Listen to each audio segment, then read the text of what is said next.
ഇപ്പോൾ സാറിൻ്റെ ഒരു പ്രിൻസിപ്പിൾ എന്താണ്? ഇപ്പോൾ ബിസിനസ്സിലാണെങ്കിലും ജീവിതത്തിലാണെങ്കിലും ഓരോരുത്തർക്കും ഓരോ എത്തിക്സും മോറൽസുമാണ്. ചിലർക്ക് അവരുടെ എത്തിക്സ് മാത്രമാണ് എത്തിക്സ്, ചിലർക്ക് അവരുടെ ശരികൾ മാത്രമാണ് ശരി. ഇപ്പോൾ സാറിനെ സംബന്ധിച്ച് ലൈഫിലും ബിസിനസ്സിലും സാറ് പിന്തുടരുന്ന പ്രിൻസിപ്പിൾ, സാറിനെ ഒരിക്കലും ഞാൻ അതിൽ നിന്ന് വ്യതിചലിക്കുന്നില്ല എന്നുള്ള തീരുമാനങ്ങൾ എന്തിലൊക്കെയാണ്? ഒന്ന്, ബേസിക്കലി ഞാൻ ബിസിനസ്സിൽ കൺസ്യൂമറുമായിട്ടാണ് എൻ്റെ ഒന്നാമത്തെ കമ്മിറ്റ്മെൻറ്റ്. 2, എംപ്ലോയീസുമായിട്ടാണ്, അല്ലേ? ഞാൻ ഈ സമൂഹത്തോട് ഞാൻ കടപ്പെട്ടിരിക്കുന്നു, എന്നോടൊപ്പം നിൽക്കുന്ന ടീമിനോട് ഈ 2 ആളുകളോടാണ് ഞാൻ ഏറ്റവും കൂടുതൽ എത്തിക്സ്, അല്ലേ, സമൂഹത്തോടും എൻ്റെ ടീമിനോടും. എൻ്റെ വ്യക്തിജീവിതത്തിലല്ല, ഞാൻ പ്രൊഫഷണൽ ലൈഫിലേക്ക് വന്നു കഴിഞ്ഞാൽ. അപ്പോൾ ഇത് 2 കാര്യങ്ങളിലും നമ്മൾ വാക്കുകൾ പാലിക്കപ്പെട്ടിരിക്കണം. വാക്കുകൾ പറയുന്നത് പാലിക്കാനായിട്ടാണ്, അത് നടപ്പാകണം. 2, എന്താണോ നമുക്ക് അവർക്ക് വേണ്ടി, ഇപ്പം എംപ്ലോയീസിന് വേണ്ടിയാണെങ്കിലും കൺസ്യൂമർക്ക് വേണ്ടി നമുക്ക് കിട്ടിയിരിക്കുന്ന അവസരം ഉപയോഗിച്ചുകൊണ്ട് നമുക്കൊരു അവസരമാണ് ആയിട്ടാണ് നമ്മളിത് കാണുന്നത്. ഈ 2 പേരെയും സെർവ് ചെയ്യാനുള്ളൊരു അവസരമാണ്. അപ്പം അതിലേറ്റവും ബെസ്റ്റായിട്ട് കൊടുക്കുക, ഏറ്റവും സത്യസന്ധമായിട്ട് കൊടുക്കുക. നാളെ റിഗ്രറ്റ്, നമുക്ക് തന്നെ ഒരു കുറ്റബോധം തോന്നാൻ സാധ്യതയില്ലാത്ത രീതിയിൽ നമുക്ക് അവർക്ക് വേണ്ടി ചെയ്യാൻ പറ്റുക എന്നുള്ളതാണ് ഈ 2 എൻഡിലും ഞാൻ ഇതുവരെ ട്രൈ ചെയ്തിട്ടുള്ളത്. കൺസ്യൂമർ എല്ലാം പൂർണ്ണമായിട്ടും, കാരണം നമ്മളിത് വ്യക്തികളിലൂടെയാണ് നടപ്പാക്കുന്നത്, അല്ലേ? പലപ്പോഴും ചില അതിനകത്ത് ഡൈലൂട്ടഡൊക്കെ ആകാറുണ്ടാകാം. വ്യക്തികളിലൂടെയാണല്ലോ ഞാനും ഈ സിസ്റ്റം ഓടിക്കുന്നത്.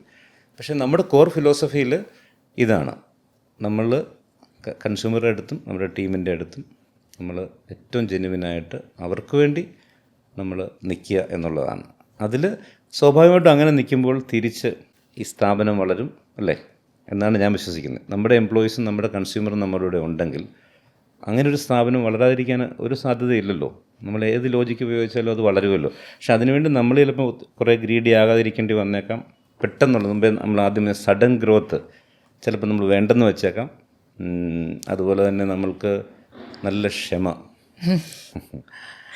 ആട്ടിൻ സൂപ്പിനേക്കാൾ ഗുണം ചെയ്യും നമ്മൾ പറയുന്നത് ശരിക്കും ബിസിനസ്സിലാണ് എനിക്ക് ഏറ്റവും കൂടുതൽ. കാരണം ഒരു എത്രയോ സമയമെടുത്തായിരിക്കും ചിലപ്പോൾ ഞാൻ തുടക്കത്തിലൊരു 7-8 വർഷത്തോളം എൻ്റെ P&Lൊക്കെ ലോസായിരുന്നു.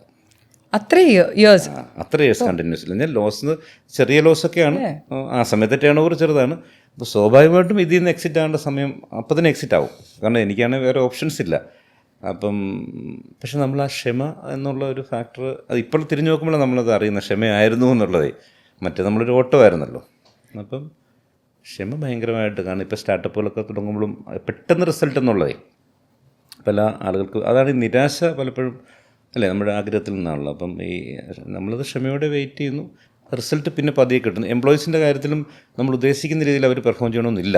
പലപ്പോഴും നമ്മൾ വലിയ എക്സ്പെക്റ്റേഷൻ സെറ്റ് ചെയ്ത ആളുകളായിരിക്കും ഏറ്റവും അങ്ങനെ അല്ലാതെ പലപ്പോഴും പെരുമാറുന്നത്. പക്ഷേ അവിടെയും ഒരു ക്ഷമിച്ച് നമ്മൾ മുന്നോട്ട് പോകുമ്പോൾ കുറച്ച് കഴിയുമ്പോൾ ഇതേ ആൾ തന്നെ എനിക്ക് റിസൾട്ട് കിട്ടിയിട്ടുണ്ട് കേട്ടോ. ചിലർ പെട്ടെന്ന് ഡിസിഷൻ എടുക്കുമല്ലോ, വേണ്ട അയാളെ ഇപ്പം തന്നെ സാക്ക് ചെയ്തേക്കാം, വിട്ടേക്കാമെന്ന് തീരുമാനിക്കും. പക്ഷെ അങ്ങനെ നമ്മളൊരു പരീക്ഷണം വീണ്ടും നടത്തിയ ആളുകൾ നമ്മുടെ പ്രധാന മുഖ്യധാരയിലൊക്കെ ഇപ്പോൾ വന്നിട്ടുണ്ട്. അവരാണ് ഏറ്റവും പ്രധാനപ്പെട്ട പോസ്റ്റുകളിലേക്ക് പിൽക്കാലത്ത് ഡെവലപ്പ് ചെയ്ത്. കാരണം ആർക്കും മിസ്റ്റേക്സ് പറ്റാം, ആരും കുറ്റമറ്റതല്ല. ഇവിടെ ഒന്നും, അല്ലേ, പെർഫെക്റ്റ് അല്ലല്ലോ. അപ്പം നമ്മുടെ കൂടെ വർക്ക് ചെയ്യുന്നവർക്കും അത് സംഭവിക്കാം. ആ ഒരു ക്ഷമ നമ്മൾ കൊടുത്തിട്ടുണ്ട്. ഇത്തരം കാര്യങ്ങളൊക്കെ ഉള്ളൂ. വേറെ ഇതൊക്കെയാണ് ഒരു പ്രിൻസിപ്പിളായിട്ട് നമ്മൾ കൊണ്ടുവന്നിട്ടുള്ളത്. ഇപ്പോൾ സാറിൻ്റെ സ്ഥാപനത്തിലെ ഞാൻ കേട്ടിട്ടുള്ളൊരു കാര്യമാണ്, ഇത് എൻ്റെ തോന്നലാണോ എന്ന് സാറ് പറയണം. അതായത് സാറിൻ്റെ കൂടെ തുടങ്ങിയ ആളുകൾ ഇപ്പോഴും ഒരുപാട് പേരും സാറിൻ്റെ കൂടെയുണ്ട്. ഏറ്റവും കുറച്ച് റിസൈൻ ചെയ്ത് പോകുന്ന ആളുകൾ സാറിൻ്റെ കമ്പനിയിലാണെന്ന് ഞാൻ കേട്ടിട്ടുണ്ട്. അത് ഈ വർക്ക് പ്രഷർ കുറഞ്ഞത് കൊണ്ടാണോ അതോ സാറിൻ്റെ നമ്മൾ പറയുമല്ലോ ഡീലിങ്സ് കറക്റ്റാണ്? അപ്പോൾ അത് ഏത് ആംഗിളിൽ നിന്നാണ് അങ്ങനെ ഈ കൂടെയുള്ള ആളുകളെ വിശ്വസ്തയോടുകൂടി പിടിച്ചു നിർത്താൻ പറ്റുക, അവരവിടെ തന്നെ ഉണ്ടാവുക, കമ്പനി വിശ്വസിച്ച് അവരുടെ കയ്യിൽ കൊടുക്കാൻ പറ്റുക എന്ന് പറയുന്നതിന് പിന്നിലുള്ള സാറിൻ്റെ ഏത് ഡിസിഷനാണ് അതങ്ങനെ ആക്കിയത്? പലപ്പോഴും ഈ ഓണർഷിപ്പ് നമ്മുടെ ഒപ്പമുള്ള ആളുകൾക്ക് ഇല്ലെന്നുള്ളതാണ് പൊതുവേ സംരംഭകരുടെ ഒരു പരാതി. ഞാൻ ഏൽപ്പിച്ചു, പക്ഷേ ഞാൻ ഉദ്ദേശിക്കുന്ന രീതിയിൽ അയാൾ തിങ്ക് ചെയ്യുന്നില്ല. അപ്പം ഓണർഷിപ്പ് എങ്ങനെ കിട്ടുന്നു എന്നുള്ളതാണല്ലോ ഇവിടെ പ്രശ്നം, അല്ലേ? ഓണർഷിപ്പ് നമ്മൾ കൈമാറേണ്ടതാണ്. ഓണർഷിപ്പ് തനിയെ വരില്ലല്ലോ, അത് ഓർഗാനിക്കായിട്ട് വരില്ല. അതിനെ കുറച്ച് നമ്മളും ചെയ്യേണ്ടതായിട്ടുണ്ട് ഏൽപ്പിക്കുന്ന ആളുകൾ. അപ്പോൾ അവിടെ അവർക്ക് കൊടുക്കുന്നൊരു പവറാണ്. അവർക്ക് തീരുമാനങ്ങൾ എടുക്കാനുള്ള ഒരു പവർ നമ്മൾ കൊടുത്തിരിക്കണം. അത് തെറ്റാം, അവർ തീരുമാനങ്ങളെടുത്ത് ചിലപ്പം പൊളിഞ്ഞ് പാളിസായി പോവാം. പക്ഷേ ആ ഡിസിഷൻ മേക്കിംഗ് പവർ ഒരു സ്ഥലത്ത് കൊടുക്കുകയും അതിൻ്റെ ഇപ്പുറത്തെ സ്ഥലത്ത് റെസ്പോൺസിബിലിറ്റി കൊടുക്കുകയും ചെയ്തു കഴിഞ്ഞാൽ മാത്രമേ ഓണർഷിപ്പ് ബിൽഡ് ചെയ്യുള്ളൂ എന്നാണ് ഞാൻ കാണുന്നത്. കാരണം റെസ്പോൺസിബിലിറ്റി ധാരാളം കൊടുക്കുന്നു, ഡിസിഷൻ മേക്കിംഗ് പവർ കൊടുക്കുന്നില്ലെങ്കിൽ അവർ ജോലി ചെയ്യുന്ന പോലെ ഇങ്ങനെ ചെയ്തുകൊണ്ടേയിരിക്കും. അവരെന്നും ഒരു ഫിയർ ഫാക്ടറിലായിരിക്കും ജോലി. അവർക്കൊരു ഓണർഷിപ്പ് അതിനകത്ത് റോൾ ഉണ്ടാകത്തില്ല അവർക്കല്ലേ. ആ ഡിസിഷൻ മേക്കിങ്ങിൽ അവരില്ലല്ലോ. ആരോ പറയുന്ന കാര്യങ്ങൾ നമ്മൾ ചെയ്യുന്ന ആളുകൾ മാത്രം.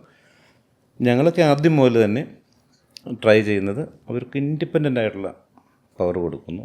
അവർ ചെയ്യട്ടെ, തെറ്റുകൾ ഒത്തിരി പറ്റാം, പക്ഷെ ചെയ്യട്ടെ. അങ്ങനെ ചെയ്ത് അങ്ങനെ ചെയ്യുന്ന സമയത്ത് അവർ വലിയൊരു ഓണർഷിപ്പ് കാണിക്കുന്നതായിട്ട് ഞാനത് ഭയങ്കരമായിട്ട് എന്താ പറയുന്നത് എൻജോയ് ചെയ്യുന്ന ഒരാളാണ്. കാരണം എനിക്ക് അതുകൊണ്ടാണ് പണിയില്ലാത്തത്. ഈ ഓണർഷിപ്പ് ഡിവൈഡഡ് ആണല്ലോ, ഞങ്ങളുടെ ടോട്ടൽ ഓണർഷിപ്പിനെ ഡിവൈഡ് ചെയ്ത് പോകുമ്പം നമുക്ക് ടെൻഷനില്ല കാര്യമായിട്ടേ. അപ്പോൾ ഈ ടെൻഷനൊക്കെ പല ആളുകളും എടുക്കുകയാണ്, ഓരോ സെക്ടറിലുള്ള ആളുകൾ. അപ്പോൾ അവർക്ക് സ്വാതന്ത്ര്യം, പവർ, റെസ്പോൺസിബിലിറ്റി, ഫ്രീഡവും കൊടുക്കണമല്ലോ നമ്മൾ. ഇത് മൂന്നും കൊടുക്കുകയും ഒരു മനുഷ്യരായിട്ട് അവരെ നമ്മൾ ഈക്വലായിട്ട് കരുതുകയും ചെയ്തു കഴിഞ്ഞാൽ ഏതൊരു എംപ്ലോയിലും ഓണർഷിപ്പ് ബിൽഡ് ചെയ്യപ്പെടാമെന്നുള്ളതാണ് എനിക്ക് തോന്നുന്നത്. ഇതിനും സംഭവിക്കാത്ത സാഹചര്യങ്ങൾ ഉണ്ടായിട്ടുണ്ട്, പക്ഷേ ന്യൂനപക്ഷമാണിത്. നമ്മൾ മെജോറിറ്റി ആണല്ലോ എപ്പോഴും എടുക്കുന്നത്.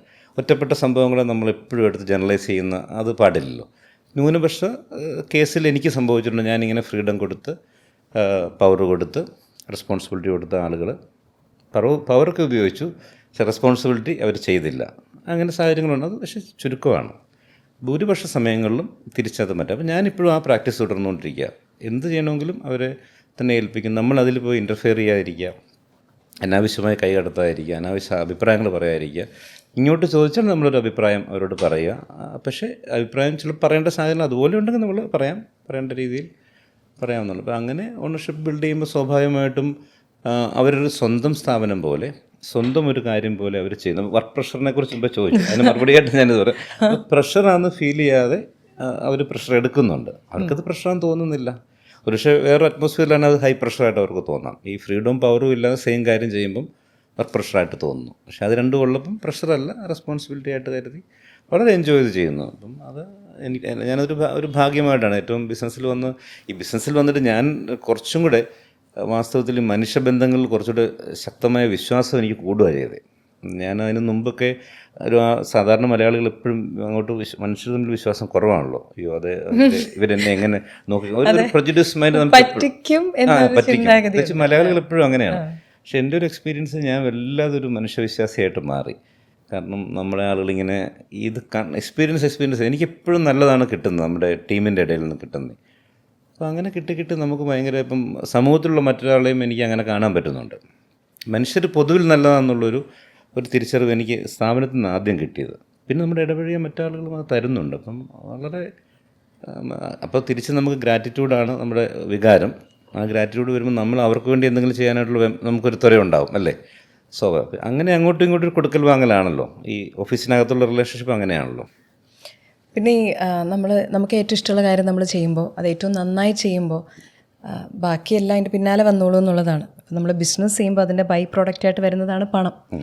100 1000 ഫിലോസഫി പണത്തെക്കുറിച്ച് ആളുകൾ പറയുമെങ്കിലും പണമില്ലാതെ ഈ ലോകത്തിലൊന്നുമില്ല എന്ന് പറയാറുണ്ട്. സാർ എങ്ങനെയാണ് പണത്തെ കാണുന്നത്? ഫിലോസഫിക്കലി അല്ല, പക്ഷെ ഞാൻ ആക്ച്വലി പണം നമ്മുടെ ആവശ്യങ്ങൾക്ക് വേണം ഉറപ്പായിട്ട്. ഇപ്പം എൻ്റെ നീഡ്സ് ഉണ്ട്, എനിക്ക് എൻ്റേതായ ഒരു സെറ്റ് ഓഫ് നീഡ്സ് ഉണ്ട്. എൻ്റെ ചില താല്പര്യങ്ങളും എൻ്റെ ചില ആവശ്യങ്ങളും ആഗ്രഹങ്ങളും ഉണ്ട് എനിക്ക്, അല്ലേ.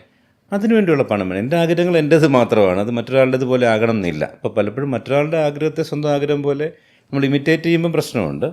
നമുക്ക് നമ്മുടേതായിട്ടുള്ളൊരു ആഗ്രഹങ്ങളുണ്ട്. അപ്പോൾ അതിനുള്ള പണം നമ്മൾ സമ്പാദിക്കുന്നതിൽ എന്താണ്, അതിനുവേണ്ടിയാണല്ലോ മനുഷ്യൻ എഫേർട്ട് ഇടുന്നത്, അല്ലേ. അത് ഉറപ്പായിട്ട് വേണം. അങ്ങനൊരു നമ്മൾ ഭൗതികത എന്ന് പറയുന്നത് ഒരു ഫാക്റ്റാണ്, അതുണ്ടല്ലോ. നമുക്ക് ഭൗതികമായ സാഹചര്യങ്ങൾ വേണം. നമുക്ക് അതിന് വേണ്ടിയിട്ടാണ് പലപ്പോഴും മനുഷ്യൻ ജോലി ചെയ്യാൻ പോകുന്നതും നമ്മൾ ബിസിനസ് ചെയ്യുന്നതൊക്കെ അതിന് വേണ്ടി. പക്ഷേ അതിനൊരു അളവ് പോലും നമുക്ക് ഓരോരുത്തർക്കും ഡിഫറൻ്റാണ്. എൻ്റെ അളവ് പോലും ഡിഫറൻ്റാണ്. ഇപ്പം അങ്ങനെ നോക്കുമ്പോൾ എൻ്റെ ആവശ്യങ്ങൾക്കുള്ള പൈസയ്ക്ക് അപ്പുറത്തേക്കുള്ളൊരു പൈസയോട് എനിക്ക് ഞാനതിന് ആ പൈസ ഞാൻ സേവ് ചെയ്ത് വെക്കുന്നതിനോട് ഞാൻ അത്ര സന്തോഷം കണ്ടെത്തുന്നില്ല. അത് ശരിയോ തെറ്റോ എന്നുള്ളതല്ല. എൻ്റെ ഒരു ഹാപ്പിനെസ്സിനകത്ത് എൻ്റെ SBI അക്കൗണ്ടിനകത്ത് എത്ര രൂപ ബാലൻസ് ഉണ്ടെന്നുള്ള എൻ്റെ ഹാപ്പിനെസ്സിൻ്റെ ഒരു സൂചികയല്ല, ഒരു മാനദണ്ഡമല്ല. എൻ്റെ SBI അക്കൗണ്ടിൽ ഇത്ര കോടി എൻ്റെ SBI അക്കൗണ്ടിൽ ഞാൻ മാറ്റി ഇട്ടിട്ടുണ്ടെന്നുള്ളത് പലപ്പോഴും അങ്ങനെയാണല്ലോ ആളുകൾക്ക്. അല്ലെങ്കിൽ എൻ്റെ പേരിൽ ഇത്ര ആസ്തികൾ ഞാൻ ഉണ്ടാക്കിയിട്ടുണ്ട് എന്നുള്ളത് എൻ്റെ സന്തോഷ സൂചകയിലൊന്നല്ല എന്ന് മാത്രം ഞാൻ പറയും. പക്ഷേ അത് നമുക്ക് വേണം. നമ്മുടെ ആവശ്യങ്ങൾക്ക് വേണ്ടി നമ്മൾ മറ്റൊരാളുടെ മുമ്പിൽ അല്ലേ നമ്മൾ കൈ നീട്ടാൻ പാടില്ല. നമ്മൾ സെൽഫ് സഫിഷ്യൻ്റ് ആയിരിക്കണം. നമ്മൾക്ക് പണം ഹാപ്പിനെസ് എന്ന് പറഞ്ഞാൽ നമ്മുടെ ആവശ്യങ്ങൾ നിറവേറ്റി കഴിയുമ്പോൾ തരുന്നൊരു ഹാപ്പിനെസ്സാണ്. ഞാൻ പണം എന്നുള്ള കറൻസി നമ്മൾ ഹാപ്പിനെസ് തരുന്നില്ലെങ്കിലും നമ്മുടെ റിക്വയർമെൻറ്റ്സ് മീറ്റ് ചെയ്യുമ്പോൾ നമുക്കൊരു ഹാപ്പിനെസ് കിട്ടുന്നുണ്ടല്ലോ. അതിൽ നമ്മൾ പണത്തെ ഉപയോഗിക്കുന്നു. ആ രൂപത്തിൽ പണത്തെ നമ്മൾ കാണുന്നു എന്നുള്ളതാണ്. സാറിനതിപ്പോൾ പറയാം. കാരണം സാറ് ഇത്രയും വർഷമായി വരികയും സാർ ആ ടെൻഷനിലൂടെയും പ്രഷറിലൂടെയും കടന്നുപോയി ഇവിടെ എത്തിയ ഒരാളാണ്. പക്ഷേ ഇപ്പോൾ സാറ് പറഞ്ഞ പോലെ നമുക്ക് ചുറ്റും ഒരുപാട് പേര് സ്റ്റാർട്ടപ്പ്സ് തുടങ്ങുന്നുണ്ട്, സ്വന്തം നിലയിൽ നിൽക്കാൻ ആഗ്രഹിക്കുന്നവരുണ്ട്, വിദേശത്ത് നിന്ന് തിരിച്ചു വന്ന് ബിസിനസ്സുകൾ ആരംഭിക്കുന്നവരുണ്ട്. സാറ് പറഞ്ഞ പോലെ ഒരു 7-8 ഇയേഴ്സ് സാറ് ബാലൻസ് ഷീറ്റിൽ പ്ലസ് കണ്ട ഒരാളല്ല. ആ സമയത്ത് സാറിനത് കാണാൻ പറ്റുന്നില്ലെങ്കിൽ ഈ പണത്തിൻ്റെ ബുദ്ധിമുട്ടുകളിലൂടെ സാർ കടന്നു പോയിട്ടുണ്ട്. സാറിന് സ്ഥിരമായ ഒരു ജോലിയിൽ നിന്ന് വരുമാനം വരുന്നുമില്ല. അപ്പോൾ ആ ഒരു സമയത്തും സാറിൻ്റെ ആറ്റിറ്റ്യൂഡ് ഇത് തന്നെയായിരുന്നു. അതായത് പണമില്ലാത്തതിൻ്റെ പേരിൽ വിലയില്ലാതായ സമയങ്ങളൊക്കെ പറഞ്ഞിട്ടുള്ള ഒരുപാട് ബിസിനസ്സുകാരുടെ കഥകൾ ഞാൻ കേട്ടിട്ടുണ്ട്. അവിടെ പണത്തിൻ്റെ പ്രസക്തി വരുന്നത് ഞാൻ കൊടുക്കാനുള്ള ആളുകൾ, ഞാൻ എൻ്റെ സപ്ലൈസ്, എന്നെ സഹായിക്കുന്ന ബാങ്ക്, അതിൻ്റെ ബേസിക് റെസ്പോൺസിബിലിറ്റിയാണ്. എനിക്ക് ക്രെഡിറ്റിന് പ്രോഡക്റ്റ്സ് തരുന്ന എൻ്റെ സപ്ലൈസ്. അവിടെ പണത്തിന് അവിടെ കൃത്യമായൊരു അർജൻസി ഉണ്ട് അല്ലേ. അത് നമ്മുടെ വ്യക്തിപരമായ ലക്ഷറിക്ക് വേണ്ടിയിട്ടല്ല, മറിച്ച് എൻ്റെ ബിസിനസ്സിലെ ഏറ്റവും അടിസ്ഥാനപരമായ ഉത്തരവാദിത്വമാണ് ഞാനൊരു പ്രൊഡക്റ്റ് വാങ്ങിയാൽ കൃത്യസമയത്ത് പണം കൊടുക്കണം, ക്രെഡിറ്റിനൊക്കെ വാങ്ങുമ്പോഴേ. അതുപോലെ എൻ്റെ എംപ്ലോയീസിൻ്റെ സാലറി കൊടുക്കണം. അതൊക്കെ എൻ്റെ ഉത്തരവാദിത്തങ്ങൾക്ക് വേണ്ടി ബിസിനസ് നടത്തുമ്പോൾ പണം ആ ചക്രത്തിൽ കറങ്ങണമല്ലോ. കറങ്ങിയില്ലെങ്കിൽ ഡെഫിനറ്റ്ലി ടെൻഷൻ ഉണ്ടാവും.